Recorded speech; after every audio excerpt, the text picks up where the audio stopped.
بسم اللہ الرحمن الرحیم۔ اللہم صلی علی سیدنا محمد وعلی آل سیدنا محمد وبارک وسلم۔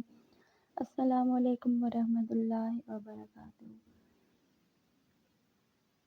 استغفار اور درود بہت ہی زبردست اور پاورفل وظائف ہیں۔ یہ وہ وظائف ہیں جو اللہ پاک نے خود عطا کی ہیں۔ یقیناً ان کے بہت سے کمالات اور فضائل ہیں۔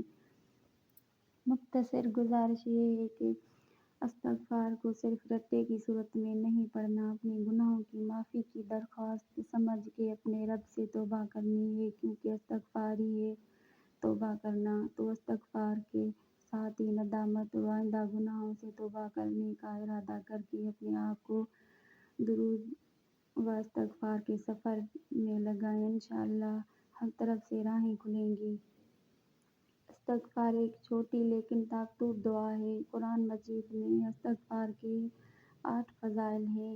اسلام بدرالدین ایک مکمل ضابطۂ حیات جو مسلمان کو بامقصد زندگی گزارنے کا مکمل طریقہ بتاتا ہے۔ اللہ تعالیٰ نے انسان کو اشرف المخلوقات بنایا، یعنی سوچنے سمجھنے کی صلاحیت دی، صحیح اور غلط کی آگاہی دی۔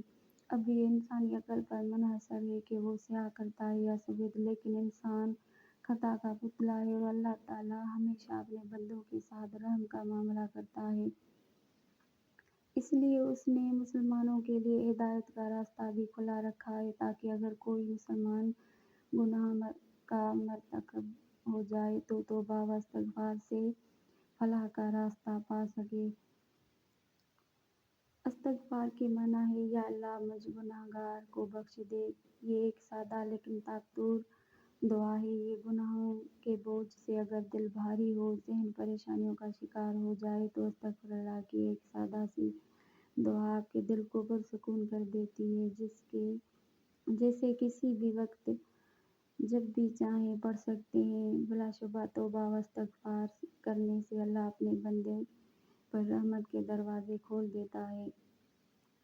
استغفار کے فائدے: ہمارے دین ہمیں گناہوں سے بچنے کا درس دیتا ہے، لہٰذا اگر خلوص نیت کے ساتھ توبہ کی جائے تو بارگاہ الہی میں قبولیت کا درجہ پاتی ہے اور گناہوں کا خاتمہ ہوتا ہے۔ اللہ تعالیٰ نے قرآن مجید میں مسلمانوں کی فلاح کے لیے استغفار کے 8 بڑے فائدے بتائے ہیں۔ یہ رحمت کے دروازے کھول دیتا ہے۔ قرآن میں ایک جگہ استغفار کی اہمیت اس طرح بیان کی گئی ہے کہ اپنے رب سے معافی مانگتے رہو، بے شک وہ ہمیشہ معافی دینے والا ہے، یعنی صرف اللہ سے رحمت کے طلبگار رہیں، کیونکہ وہ ہی معاف کرنے والا ہے۔ ایک حدیث کے مطابق نبی کریم صلی اللہ علیہ وسلم نے فرمایا کہ اللہ تعالیٰ ایسے شخص کو اپنے عرش کے سائے میں جگہ دے گا جس نے تنہائی میں اللہ تعالیٰ کا ایسے ذکر کیا کہ اس کے آنسو جاری ہو گئے۔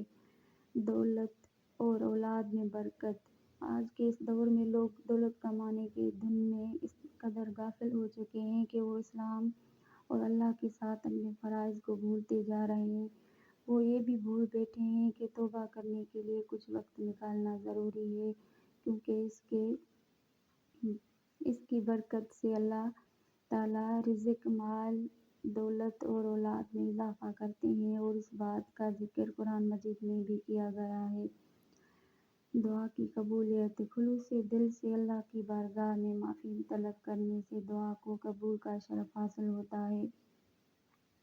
کسی مومن کے لیے دعا سے بہتر اور کوئی چیز نہیں۔ وہ جو کچھ اپنے رب سے مانگتا ہے، جس بھی چیز کی امید رکھتا ہے، ایک دن اس کا رب اسے نواز دے گا، کیونکہ بحیثیت مسلمان ہمارا یہ یقین ہے کہ صرف اللہ کے پاس ہی یہ اختیار ہے کہ وہ ہماری دعائیں قبول کرنے پر قادر ہے۔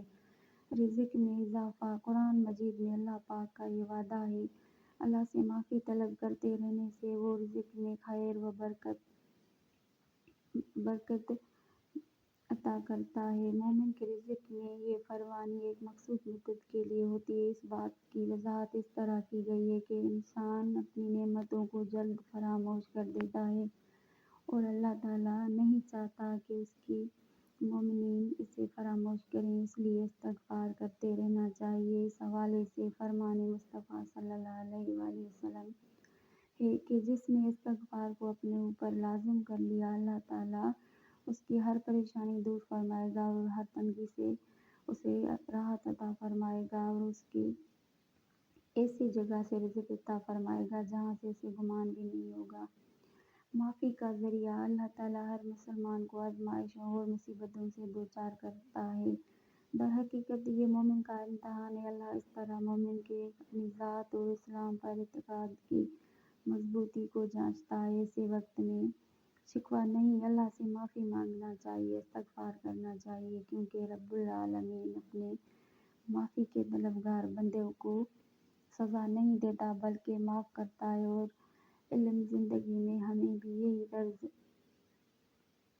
عام زندگی میں ہمیں بھی یہی طرز عمل اختیار کرنے کا درس دیتا ہے۔ رحمت کی بارش: توبہ و استغفار کی فضیلت بندے کے لیے اللہ کی رحمت اور فضل کے دروازے کھول دیتا ہے۔ بے شک اللہ پاک بہت رحیم و کریم ہے، اور جب ہم اس سے گڑ گڑا کر معافی طلب کرتے ہیں تو وہ ہمیں ہدایت عطا کرتا ہے، اپنی رحمتوں سے نوازتا ہے اور ہمارا دل اپنی جانب راغب کر لیتا ہے۔ زندگی میں استحکام: اس وقت ہماری زندگی عدم تحفظ کا شکار ہے، اور بلا شبہ استغفار کا ورد ہمیں دنیاوی زندگی میں صبر عطا کرنے کا بہترین ذریعہ ہے۔ یہ ہمیں ذہنی، جذباتی اور روحانی طور پر مضبوط کرتا ہے۔ قرآن میں ایک جگہ بیان کیا جاتا ہے کہ اپنے رب سے معافی مانگو اور پھر اس سے توبہ کرو، وہ تمہارے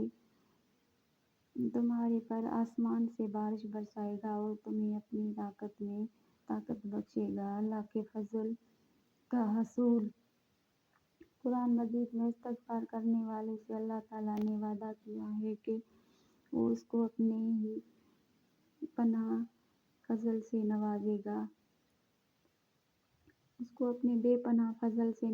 گا، اس دنیا میں بھی اور آخرت میں بھی۔ قرآن پاک میں اللہ پاک نے اپنے بندوں سے مخاطب ہو کر فرمایا ہے کہ اور تمہارے لیے باغات مہیا کرو اور تمہارے لیے دریاؤں کا سامان مہیا کرو۔ اللہ پاک ہم سب مسلمانوں کو توبہ استغفار کی توفیق دے اور حضور پاک صلی اللہ علیہ وسلم پر بے شمار درود پاک پڑھنے کی توفیق دے، کیونکہ درود پاک پڑھنے سے مشکلیں ٹلتی ہیں۔ جزاک اللہ خیر۔